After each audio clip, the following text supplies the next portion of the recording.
北京车展最大的新闻是什么？那么一定是宝马全球 CEO 来长城展台。而此时我正在驾驶长城汽车环球旅行，到达了宝马的总部。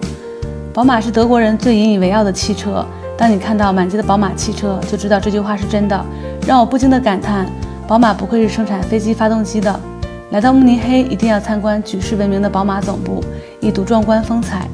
大厦的形状像4个冲天的气缸，中间一层宛如气缸的活塞环构，非常经典的致敬汽车事业。我开着长城汽车在慕尼黑的街头总是被围观，当地人跟我诉说着他们汽车的发展，满脸的骄傲，并对这辆中国新能源汽车很感兴趣，跟我滔滔不绝地聊着他很喜欢中国汽车。他告诉我，中国的新能源已经超越了欧洲。我将开着这辆中国新能源汽车继续出发，让更多的人认识中国制造。